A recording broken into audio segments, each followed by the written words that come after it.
Sabay-sabay natin alamin ang mga kaganapan na nangyayari sa ating bansa.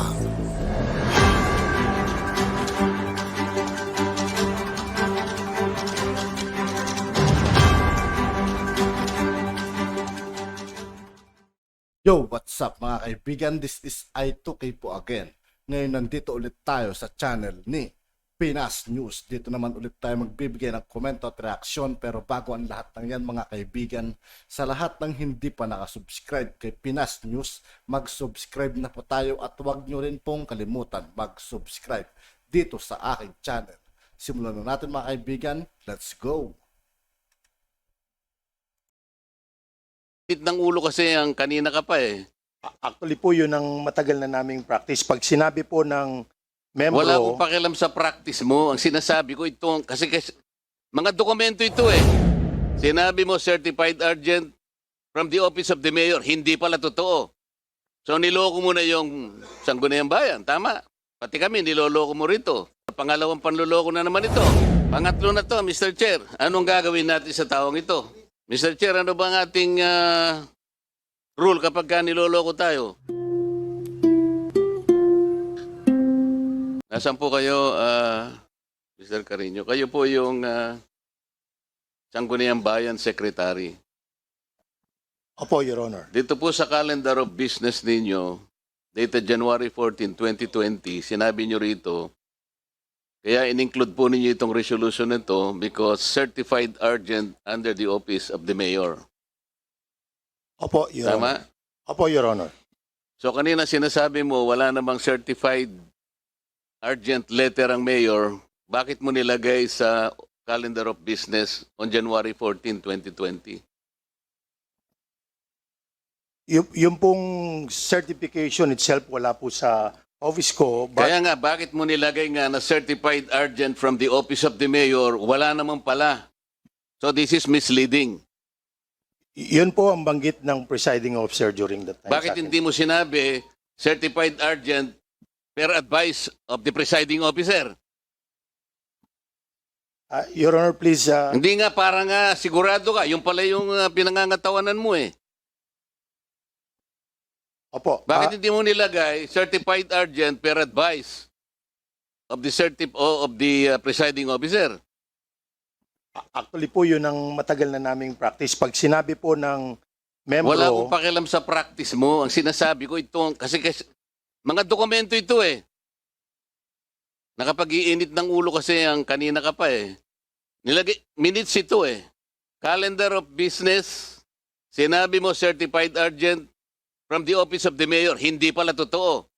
So niloko mo na yung Sangguniang Bayan. Tama. Pati kami, niloloko mo rito. Tama. Tama o hindi?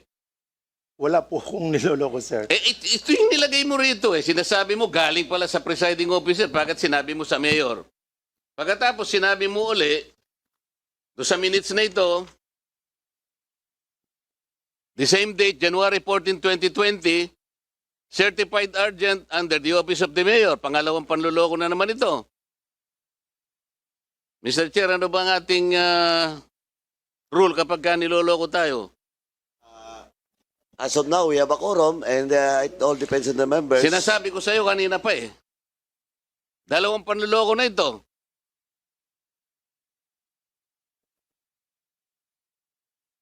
Sagot. Anong gusto mo sabihin? Ayon po dito sa certification, Your Honor, please. Hindi nga. Ang Okay, sa agenda mo, sabi mo, certified urgent from the mayor. Hindi totoo, galing pala sa presiding officer. Pagkatapos sa minutes of the meeting, certified urgent from the office of the mayor, hindi rin totoo. Pagkatapos nagbigay ka ngayon ng certification, pangatlo. Ito ngayon lang, binigay mo sa amin. Certified urgent coming from the office of the mayor. Pangatlo na to, Mr. Chair. Anong gagawin natin sa taong ito? Gusto ko sana kitang tanungin pero ayaw ko nang maniwala sa iyo eh. May I answer, Your Honor? Please. Oh. Opo. Ang banggit po sa akin ng presiding officer during that time, certified urgent yan under the office of the mayor. Kaya nga, kinocover mo si Mayor eh. Tingnan mo.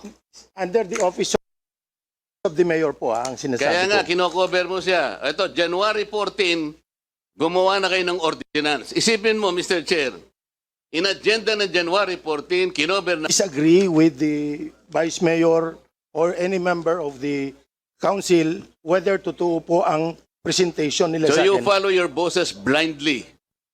Honestly, kung ano po No, ang no. Do you follow your bosses blindly?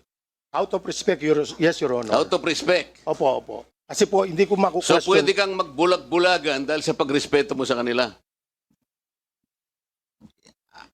I stand on the... Kaya nga.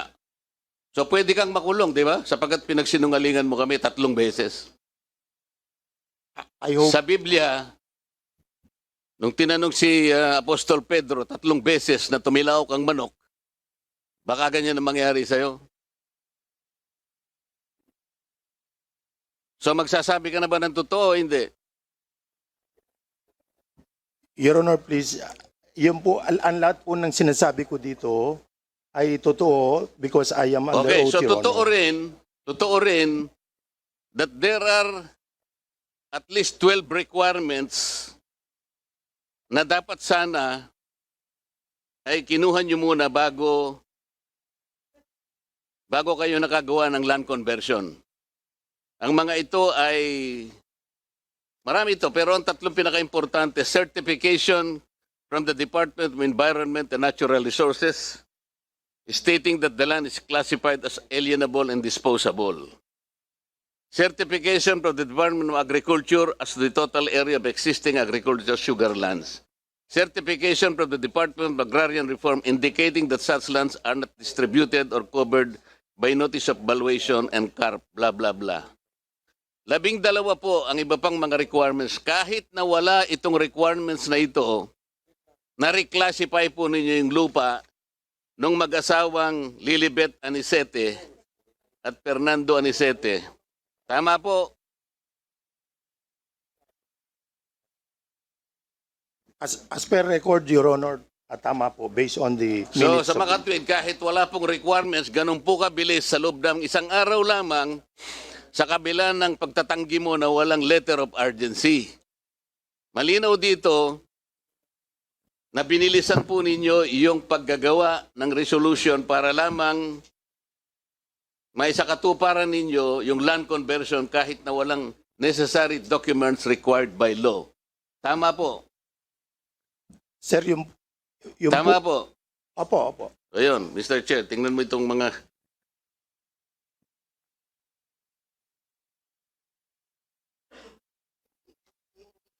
Ngayon po, Mr. Chair, wala kasi ang ombudsman sapagkat sinabi nga nila hindi sila makakapag-attend dito. Pero ang original charge po kasi kay Mayor, gross neglect of duty at saka grave misconduct under Section 3E, Republic Act 3019, Anti-Graft and Corrupt Practices po ito. Ngayon, gusto ko po sanang itanong, with all due respect sa ombudsman, bakit po nung mapatawan po siya ng 6-month suspension, ay naging administratively liable lang siya for simple neglect of duty and simple misconduct. Ito sana yung, kaya po tayo dumidinig dito, Mr. Chair, sapagkat Anyway, tinanggap na po na there are 12 requirements necessary for them to evaluate whether or not they will reclassify the land, pero wala, inamin po nila. Bakit po kaya simple neglect of duty and simple misconduct lang ang naipataw ng ombudsman? Siguro bibisitahin po natin siguro, Mr. Chair, sa mga susunod na araw, baka pwede nating i-suggest na i-amend natin ang charter ng ombudsman.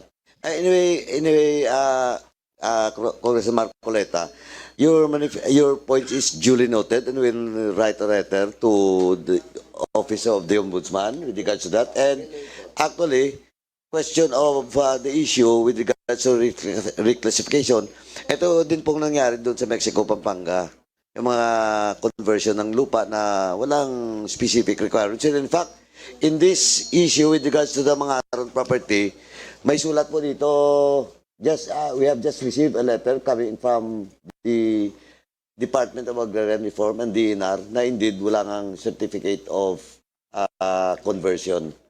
So it confirms the allegation, Kong Dante. Please proceed. Ang binabanggit ko po, I'm referring to Section 60, Chapter 4 po ng Disciplinary Action. Ito po sa charter ng Ombudsman, Mr. Chair. Nasa pagdidisiplina pala ng elective local officials, hindi lamang suspension, kasama po yung removal from office on any of the following grounds. Ano? Dishonesty, abuse of authority. Ito po, sa tingin ko po, higit pa rito yung nangyari ngayon. Ngayon, meron po bang representative ang Sangguniang Panlalawigan, Mr. Chair? Please, Attorney Canlas.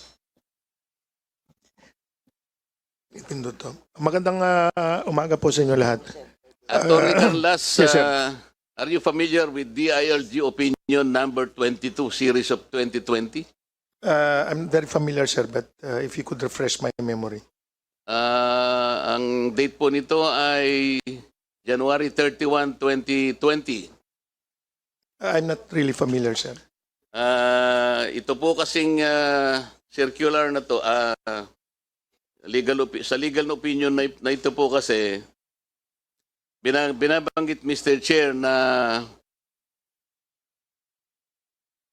yung pong probinsya ng Pampanga ay gumawa ng Memorandum Circular number 54, series of 1993, which is in connection with Section 20 of Republic Act 7160, na kung saan po ay ang Sangguniang Panglalawigan po may either approve or disapprove an application or for reclassification of agricultural lands. Halimbawa po, when the land ceases to be economically feasible and sound for agricultural purposes as determined by the Department of Agriculture. O kaya po naman where the land shall have substantially greater economic value. With these parameters, sir, maaari po ninyong tingnan, balikan nyo uli itong ginawa ng munisipyo ng San Simon.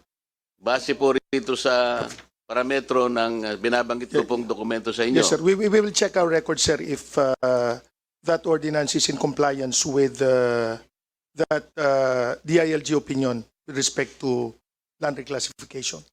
Thank you. Kanina po, Mr. Chair,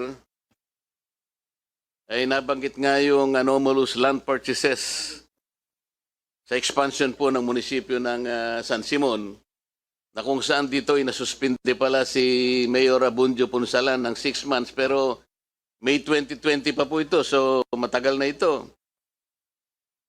Ang violation niya po rito, again, is grave misconduct.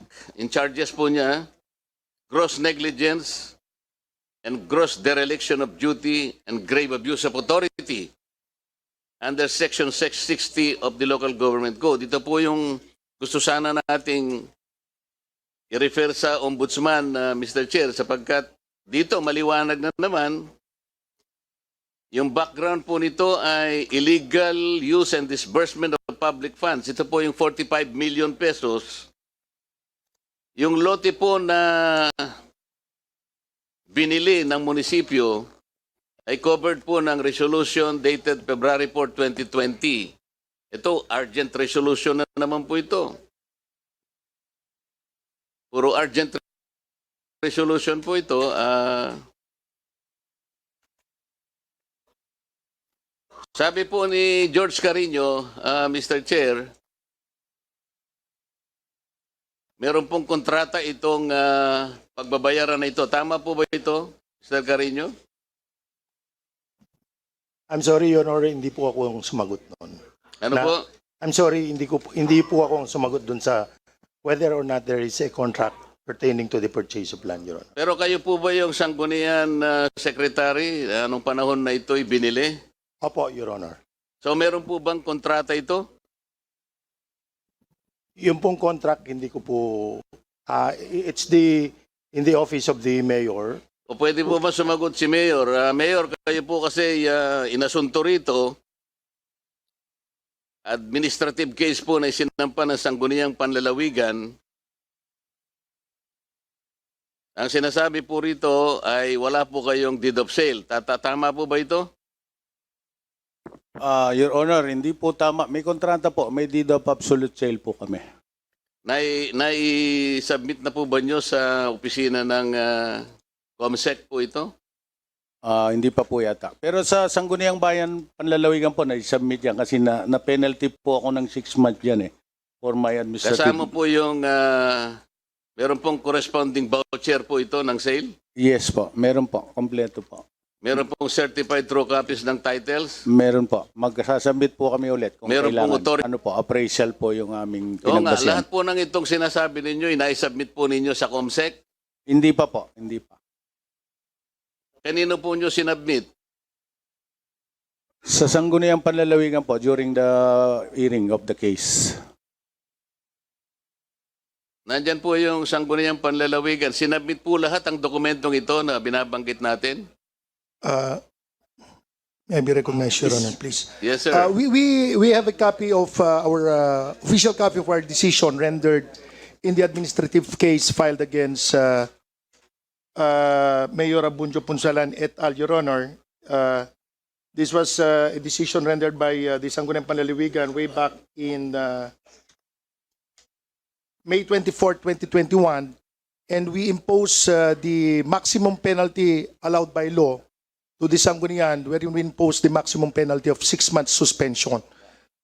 We have summarized the factual basis of the decision. As per our decision, Your Honor, with respect to the disbursement of public funds, the Municipality of Mexico issued and paid the amount of 45 million, Municipality of San Simon rather, 45,007,200 pesos, Your Honor, in connection with the parcel plan. The basis of the decision, because the check, the payment was actually made February 12, 2020, Your Honor.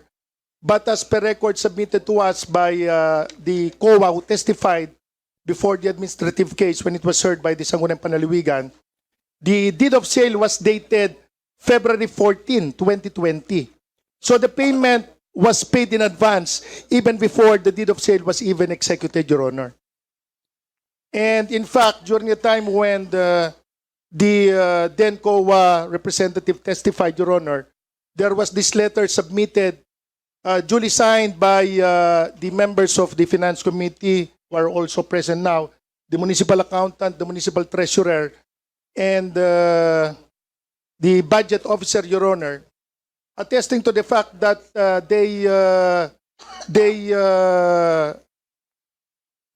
told the mayor that the payment is irregular, the transaction is irregular because there were incomplete documents. And in fact, the resolution of authority that was granted to him at the time, Your Honor, was dated February 4. But as per provisions of the Local Government Code, unless otherwise included in the ordinance as to the date of effectivity, the effective date of that resolution is 10 days after its enactment. So effectively, the resolution of authority becomes valid only on February 14. But as per the evidence duly proved, Your Honor, the payment and the checks were issued totaling 45 million. The first check for 30 million was issued February 12. The succeeding 3 checks totaling 10,007,200 pesos were issued February 13. But the deed of sale that was presented for audit to the COA was dated February 14, 2020, Your Honor. So payments were made even though there was no existing deed of sale. And what is more appalling, Your Honor, is the fact that the titles to the property, they have a notice of lease pendants duly Kaya nga, annotated in I the agree with memorandum, you, Your Honor. attorney. Kaya nga, I meant to question his statement that there was a valid deed of sale. Ang totoo, wala. Yes, Kaya Your Honor. nagsisinungaling na naman siya sa ating take note, Mr. Chair. Hindi lamang yon, kahit na mag-produce sila ng deed of sale, hindi po pwede because the deed of sale is between the owner and Mr. Gian Jebi Reyes Lim. Ito pong Gian Reyes Lim has no authority to sell the subject lots. Hindi naman po siya, kasi itong mga binili nilang, tama yung sinasabi nyo, binili nilang mga lupa are involved in a case pending before the RTC of Macabebe, Pampanga in Branch 54. Yes, Your Honor. Ito po ay pinoprobate pa to sa will ni Artemio Reyes Sr. Hindi Special Proceedings number 05-0534. Ngayon, si Gian Reyes does not appear to be an heir to this probate proceedings. Hindi rin siya administrator. Paano po ibinenta kay Lim yung mga lupa at kahit na ito'y cover pa ng deed of sale, hindi tama, mali din, hindi ba, attorney? Yes, Your Honor. At pagkatapos, ang gusto kong itanong sa'yo, kagaya ng sinabi mo, totoo lahat yon, puro mali ang kanilang mga ginawa at mga patakaran nila, kaya nga po yung charge nila ay grave misconduct in office, gross negligence in the performance of official duties, and gross dereliction of duty. Ngayon po, ang tinatanong ko, kung anong opinion mo, if we talk about Section 20 of the Local Government Code, po pwede naman kasing removal from office eh. Bakit po ang ginawa ng local government ng Pampanga ay 6 months suspension? Anyway, Attorney, no? Yes, Your Honor. Indulgence Attorney and Congressman Marcoleta, before you proceed and answer the query of Congressman Marcoleta, let me acknowledge the presence of the good Congressman Cyril Sidugo, representing APIC Party List. Thank you. Please proceed, Attorney. Yes, Your Honor. The committee would have wanted, Your Honor, trying the case to impose the maximum penalty of removal from office. But under present jurisdiction, jurisprudence, Your Honor, we are only allowed to impose the maximum penalty of 6 months, Your Honor. That's why our hands are tied with respect to the maximum penalty of 6 months, Your Honor. Anong jurisprudence ang sinasabi mo, attorney? I cannot just have the exact exact citation, Your Honor, but we do not have the Well, the authority. citation cannot be clearer than Section 60 of the Local Government Yes, Code. Ito supposedly, Your sinasabi Honor. nyo, We agree, Your Honor, but our hands are tied with there was this decision with respect to the maximum penalty imposable, Your Honor. kasi po In the next ulit-ulit na to eh. hearing, I can. Tingnan po ninyo, nag-reclassify sila, walang requirements. Kahit isa. Yes, Your Honor. Dito, bumili sila ng lupa, litigated pa under probate, at hindi naman kasangkot yung binayaran nila ng 45 million. Hindi pa po nyo na-appreciate itong nakalagay rito. Removal from office, Section 60, ang sinasabi po rito, abuse of authority is one of the grounds. Yes, Your Honor. I perfectly agree with you, Your Honor. But we are constrained by existing jurisprudence, Your Honor. I can cite the jurisprudence, but not today because I have to check the exact citation, Your Honor. At sinasabi niya, you were limited only to 6 months? Yes, Your Honor. Local governments, the Sangguniang Panlalawigan. Baka naman yung kaso na yun is not on all force with No, Your dito Honor. po sa kasong pinag-uusapan natin ngayon. Baka hindi naman kapareho. Baka yun naman hindi Yes, ganito. hopefully that through this committee that could be clarified as well, Your Honor, so that as in the local government units over which we have administrative disciplinary powers, Your Honor, can be cleared as to really the extent of the penalty that we could impose on the erring public officials, Your Honor. Anyway, Attorney, the query of Congressman Marcoleta was addressed to the governor's office sa inyo po. Yes, Your And Honor. You promised that in the next hearing you will explain with regards to Yes, the Your Honor. jurisprudence Yes, Your that you're Honor. mentioning. Yes, Your So Honor. anyway, Can we furnish the committee Yeah, yeah, copies yeah, of so that no. we haven't forwarded copies, I think, of the decision to the ombudsman. please submit to Yes, Your this Honor. committee. Thank you, Your Honor. And please, on the next hearing, please prepare the Yes, Your Honor. query with regards to Opo. issue of jurisprudence. dun Yes, Your sa Honor. Penalties. Opo. Congressman Marcoleta, are you done? Pagbigyan ko na muna yung mga Okay. ibang kasama Yes. natin. Nakapag-i At yun nga po mga kaibigan, dito po nagtatapos ang ating reaction video. Muli ako po si I2K ng Sundalo ng Dunggalo. Maraming salamat sa patuloy na pagsuporta. Yeah, peace out.